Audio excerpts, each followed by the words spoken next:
अब अगली खबर है महाराष्ट्र से, जहां सीट बंटवारे को लेकर एनडीए में कलह की स्थिति है।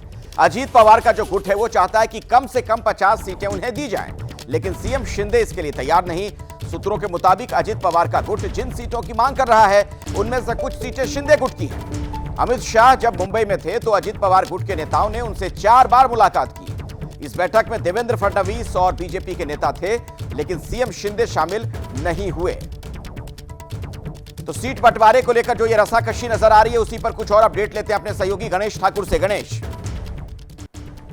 जी देखिए, अमित शाह के 2 दिन के दौरे में ऐसी बातें हो रही थी कि तीनों ही पार्टियों के नेता मिलकर सीट बंटवारे पर एक फॉर्मूला तय करेंगे। आपको बता दें कि एनसीपी के नेता लगातार अमित भाई आने के बाद से ही मुंबई में उनके साथ थे। जब वो एयरपोर्ट पे आए तो एयरपोर्ट में सबसे पहले प्रफुल्ल पटेल तटकरे मिले। उसके बाद शाम में एक बैठक हुई, दूसरे दिन सुबह बैठक हुई जिसमें अमित शाह, अजीत पवार, देवेंद्र फडणवीस थे। और अजीत पवार का साफ कहना है कि 60-65 सीटों की वो मांग कर रहे थे, लेकिन अभी फिलहाल जिस तरह की स्थिति बनी है तो कोई तीनों ही पार्टियां ज्यादा से ज्यादा सीटें लड़ना चाहती हैं। ऐसे में अजीत पवार ने कहा कि हमारे सिटिंग 40 एमएलए हैं, हमको मिनिमम 10+ सीटें और चाहिए, यानी 50+ सीटों की मांग उन्होंने की है। और इनमें से कुछ सीटें बीजेपी की हैं, भाजपा की हैं, तो कुछ सीटें शिवसेना शिंदे गुट की हैं। तो भाजपा के साथ उस बैठक में उनकी जो सीटें थी जो अदला बदल करनी है उस पर चर्चा हुई, लेकिन शिवसेना के साथ हो नहीं पाई क्योंकि सीएम वहां मौजूद नहीं रहे। तो ऐसी स्थिति में सीएम क्यों मौजूद नहीं थे, उस रात वो देर पे आए, दूसरे दिन सुबह क्यों नहीं आ पाए, और क्यों ये बैठक अमित शाह के सामने नहीं हुई, ये तमाम सवाल हो रहे हैं। क्योंकि शिवसेना भी चाहती कि ज्यादा से ज्यादा सीटें वो लड़े, इसलिए तो ये सारी चर्चाएं यहाँ पे शुरू हो रही हैं कि क्या शिंदे सीट देना नहीं चाहते हैं या भाजपा किस तरह की प्रेशर बना रही है, और अजीत पवार की स्थिति क्या होगी महायुति आने के बाद में। चलिए गणेश, धन्यवाद आपका इस जानकारी के लिए। कुल मिलाकर ऐसा लग रहा है कि सब कुछ ठीक नहीं है। अब अगली खबर है महाराष्ट्र से, जहां सीट बंटवारे को लेकर एनडीए में कलह की स्थिति है। अजीत पवार का जो गुट है वो चाहता है कि कम से कम 50 सीटें उन्हें दी जाएं, लेकिन सीएम शिंदे इसके लिए तैयार नहीं। सूत्रों के मुताबिक अजीत पवार का गुट जिन सीटों की मांग कर रहा है उनमें से कुछ सीटें शिंदे गुट की हैं। अमित शाह जब मुंबई में थे तो अजीत पवार गुट के नेताओं ने उनसे 4 बार मुलाकात की। इस बैठक में देवेंद्र फडणवीस और बीजेपी के नेता थे, लेकिन सीएम शिंदे शामिल नहीं हुए। तो सीट बंटवारे को लेकर जो ये रसाकशी नजर आ रही है, उसी पर कुछ और अपडेट लेते हैं अपने सहयोगी गणेश ठाकुर से। गणेश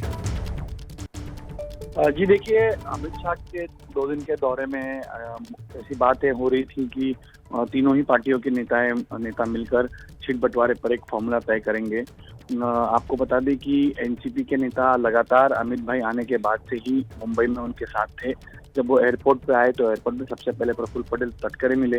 उसके बाद शाम में एक बैठक हुई, दूसरे दिन सुबह बैठक हुई जिसमें अमित शाह, अजीत पवार, देवेंद्र फडणवीस थे। और अजीत पवार का साफ कहना है कि 60-65 सीटों की वो मांग कर रहे थे, लेकिन अभी फिलहाल जिस तरह की स्थिति बनी है तो कोई तीनों ही पार्टियां ज्यादा से ज्यादा सीटें लड़ना चाहती हैं। ऐसे में अजीत पवार ने कहा कि हमारे सिटिंग 40 एमएलए हैं, हमको मिनिमम 10+ सीटें और चाहिए, यानी 50+ सीटों की मांग उन्होंने की है। और इनमें से कुछ सीटें बीजेपी की हैं, भाजपा की हैं, तो कुछ सीटें शिवसेना शिंदे गुट की हैं। तो भाजपा के साथ उस बैठक में उनकी जो सीटें थी जो अदला बदल करनी है उस पर चर्चा हुई, लेकिन शिवसेना के साथ हो नहीं पाई क्योंकि सीएम वहां मौजूद नहीं रहे। तो ऐसी स्थिति में सीएम क्यों मौजूद नहीं थे, उस रात वो देर पे आए, दूसरे दिन सुबह क्यों नहीं आ पाए, और क्यों ये बैठक अमित शाह के सामने नहीं हुई, ये तमाम सवाल हो रहे हैं। क्योंकि शिवसेना भी चाहती कि ज्यादा से ज्यादा सीटें वो लड़े, इसलिए तो ये सारी चर्चाएं यहाँ पे शुरू हो रही हैं कि क्या शिंदे सीट देना नहीं चाहते हैं या भाजपा किस तरह की प्रेशर बना रही है, और अजीत पवार की स्थिति क्या होगी महायुति आने के बाद में। चलिए गणेश, धन्यवाद आपका इस जानकारी के लिए। कुल मिलाकर ऐसा लग रहा है कि सब कुछ ठीक नहीं है। अब अगली खबर है महाराष्ट्र से, जहां सीट बंटवारे को लेकर एनडीए में कलह की स्थिति है। अजीत पवार का जो गुट है वो चाहता है कि कम से कम 50 सीटें उन्हें दी जाएं, लेकिन सीएम शिंदे इसके लिए तैयार नहीं।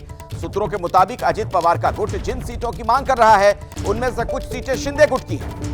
अमित शाह जब मुंबई में थे तो अजीत पवार गुट के नेताओं ने उनसे 4 बार मुलाकात की। इस बैठक में देवेंद्र फडणवीस और बीजेपी के नेता थे, लेकिन सीएम शिंदे शामिल नहीं हुए।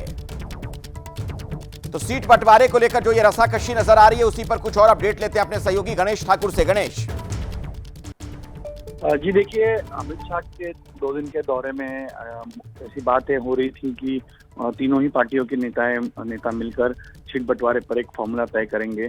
आपको बता दें कि एनसीपी के नेता लगातार अमित भाई आने के बाद से ही मुंबई में उनके साथ थे। जब वो एयरपोर्ट पे आए तो एयरपोर्ट में सबसे पहले प्रफुल्ल पटेल तटकरे मिले। उसके बाद शाम में एक बैठक हुई, दूसरे दिन सुबह बैठक हुई जिसमें अमित शाह, अजीत पवार, देवेंद्र फडणवीस थे। और अजीत पवार का साफ कहना है कि 60-65 सीटों की वो मांग कर रहे थे, लेकिन अभी फिलहाल जिस तरह की स्थिति बनी है तो कोई तीनों ही पार्टियां ज्यादा से ज्यादा सीटें लड़ना चाहती हैं। ऐसे में अजीत पवार ने कहा कि हमारे सिटिंग 40 एमएलए हैं, हमको मिनिमम 10+ सीटें और चाहिए, यानी 50+ सीटों की मांग उन्होंने की है। और इनमें से कुछ सीटें बीजेपी की हैं, भाजपा की हैं, तो कुछ सीटें शिवसेना शिंदे गुट की हैं। तो भाजपा के साथ उस बैठक में उनकी जो सीटें थी जो अदला बदल करनी है उस पर चर्चा हुई, लेकिन शिवसेना के साथ हो नहीं पाई क्योंकि सीएम वहां मौजूद नहीं रहे। तो ऐसी स्थिति में सीएम क्यों मौजूद नहीं थे, उस रात वो देर पे आए, दूसरे दिन सुबह क्यों नहीं आ पाए, और क्यों ये बैठक अमित शाह के सामने नहीं हुई, ये तमाम सवाल हो रहे हैं। क्योंकि शिवसेना भी चाहती कि ज्यादा से ज्यादा सीटें वो लड़े, इसलिए तो ये सारी चर्चाएं यहाँ पे शुरू हो रही हैं कि क्या शिंदे सीट देना नहीं चाहते हैं या भाजपा किस तरह की प्रेशर बना रही है, और अजीत पवार की स्थिति क्या होगी महायुति आने के बाद में। चलिए गणेश, धन्यवाद आपका इस जानकारी के लिए। कुल मिलाकर ऐसा लग रहा है कि सब कुछ ठीक नहीं है।